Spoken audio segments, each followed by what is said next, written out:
What's going on, guys? Welcome to another episode review. This is, of course, for Made in Abyss Season 2. With me, as always, I have Blue Spade. Of course, we didn't review the first season, mostly because,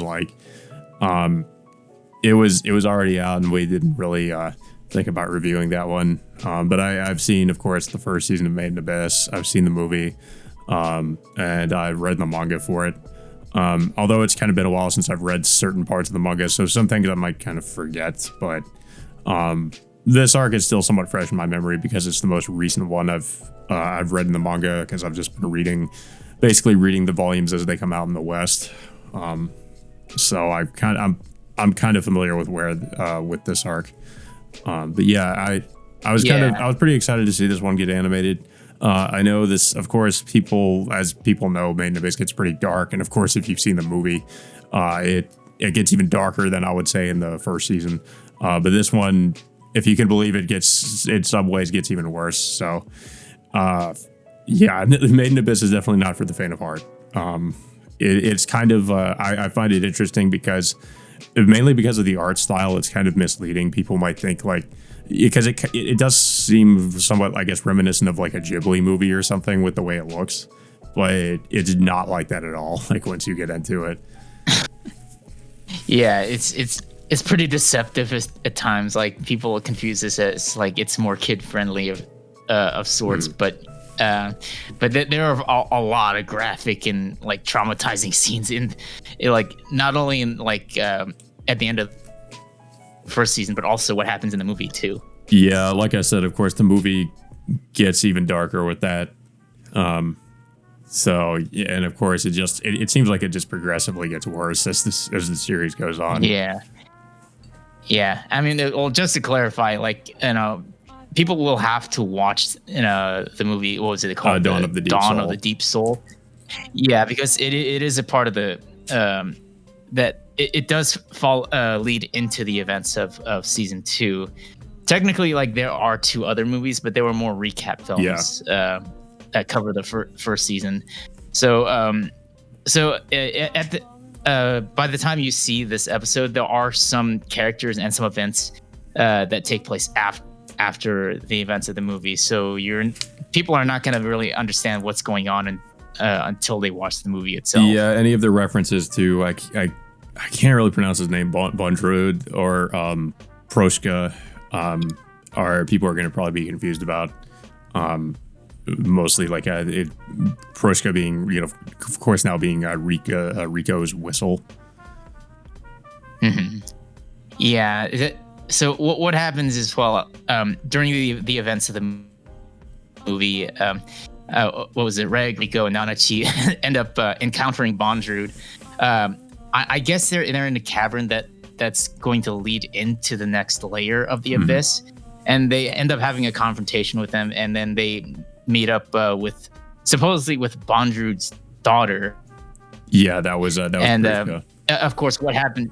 Yeah, Prushka gets horribly experimented on, and then her body, I guess, gets compressed into this juice bottle, which it's graphic and messed up at times, and then the main characters end up fighting Bondrud and end up defeating him. But of course, by the end of the movie, we find out that Bondrud is still alive of sorts, and but of course, Bondrud allows them to descend further down into the abyss soon afterwards. But what happens afterwards is Prushka gets turned into what was it, that white whistle or something? Yeah, it's kind of like the whistles that all the cave raiders use, I think. But yeah, like this one, I think it's special in some ways. I forget exactly, but yeah. Mm-hmm.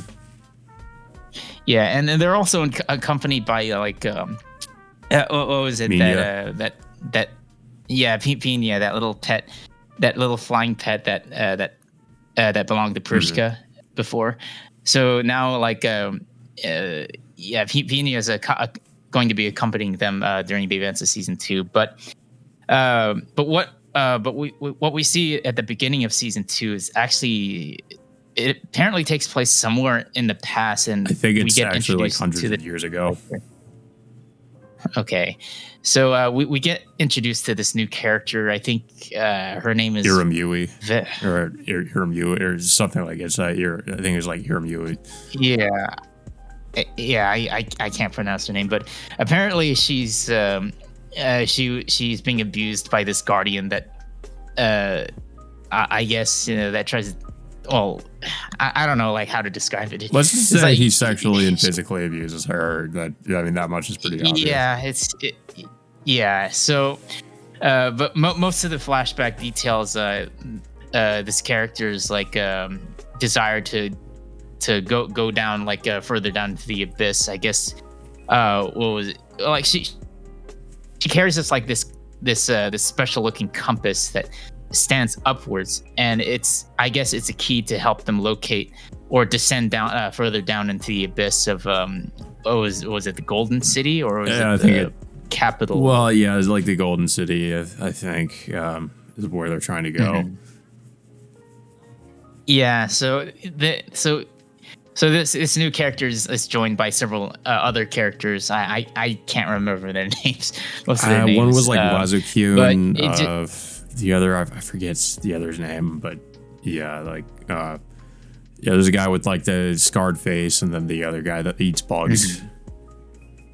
I think that was Wazukyun.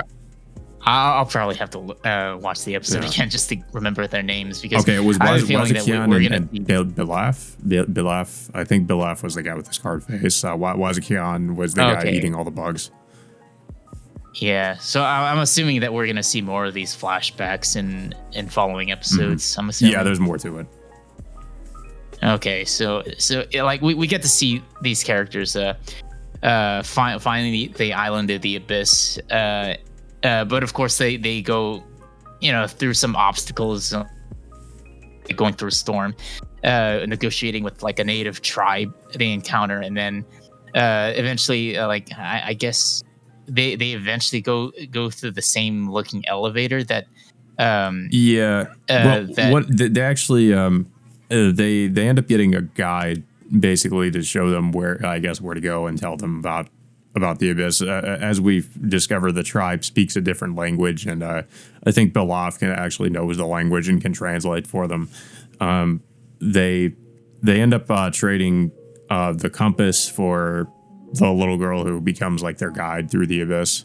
And we learned that the reason why the girl is like, we learned that the girl has like been exiled from her village because she has, because of these, I think it was like, no, there were like some kind of tattoos or some writings on her back that basically say like she can't bear any children, so therefore she was like exiled from the village, and is just pretty much now acting as their guide.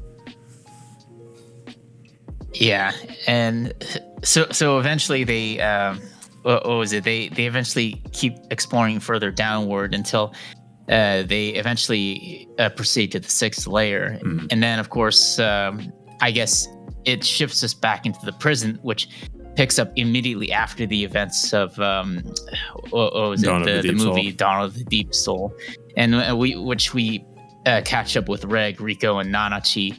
Descending downward into the 6th layer in the same looking elevator that they were going into, and of course, like pretty much like recapping everything that they went through during the events of the movie.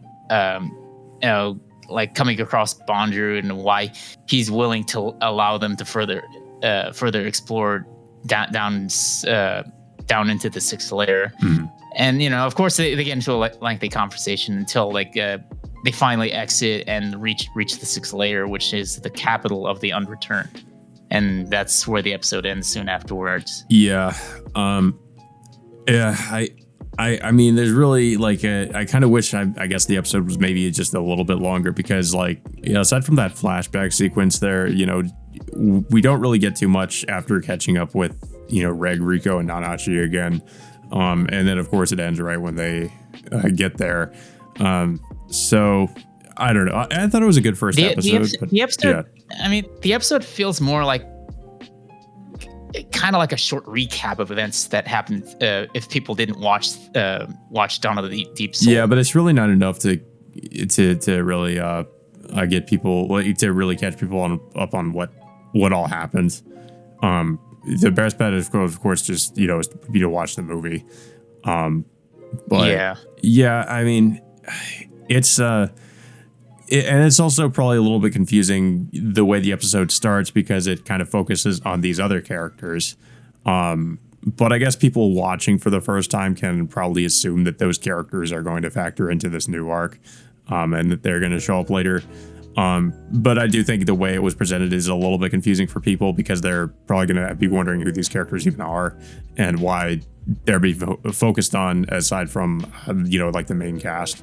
But I mean, I kind of see why they did it that way, I guess, kind of.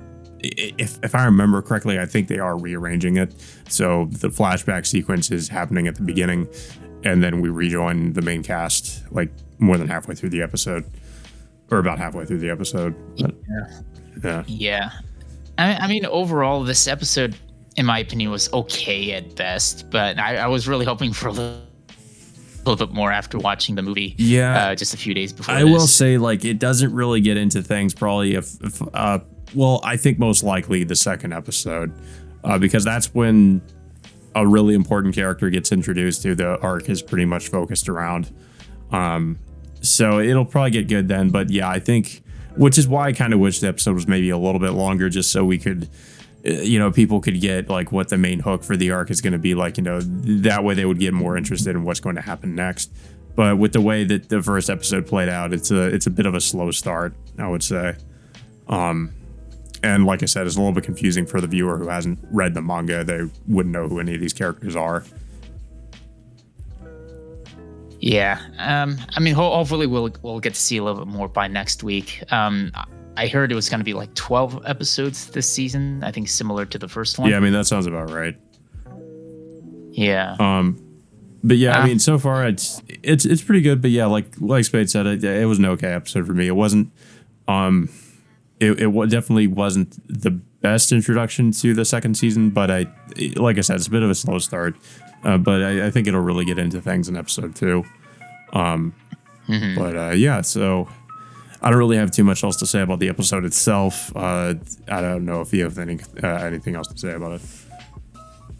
No, I mean, it wasn't, like I said, it was an okay episode, but I really felt like this was more of like they were just going to some kind of like short recap of events that happened after the movie, and then like trying to introduce us to new characters that will probably factor in later on in the season. So I think I know where they're going to go with this. It's just it's slightly confusing, but it was still okay at best.